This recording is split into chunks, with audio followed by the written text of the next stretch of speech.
আচ্ছা, তোমরা কারা কারা কাঁঠাল ছাড়াতে পারো?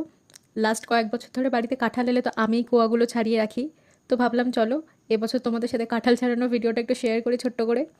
তো প্রথমেই বাটিতে একটুখানি সর্ষের তেল নিয়ে নিয়েছি। তো সেটাকেই ভালো করে হাতে মাখিয়ে টাখিয়ে নিলাম। এই সর্ষের তেলটা মাখলে হাতে কাঁঠালের যে আঠাগুলো সেগুলো আর লেগে থাকবে না। হাত থেকে তুলতেও একটু অসুবিধা হবে না, সেই জন্য এটা মেখে রাখা। তোমরাও চাইলে এইরকম পদ্ধতিটা অ্যাপ্লাই করে দেখতে পারো। তো এই যে তারপর মাথার দিক থেকে আস্তে করে করে আলতো করে করে ছাড়িয়ে নিলাম। কাঁঠালটা যথেষ্ট পাকা ছিল, তো হাত দিতে এমনিই খুলে খুলে আসছিল।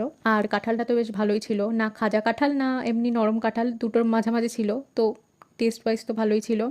আর একটা কাঁঠাল তো একদিনে পুরোপুরি শেষ করা যায় না। তো কাঁঠালটা ছাড়ানোর পর যতটা প্রয়োজন ততটা বার করে নেওয়ার পর তোমরা এইভাবে চেপে চুপে ঢাকা দিয়ে রাখতে পারো। 3-4 দিন তো ইজিলি থেকে যাবে, ফ্রিজে না রাখলেও চলে।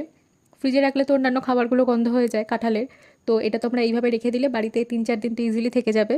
তো দ্যাটস ইট ফর টুডে। ভিডিওটা ভালো লাগলে লাইক কমেন্ট শেয়ার করে দিও। বাই।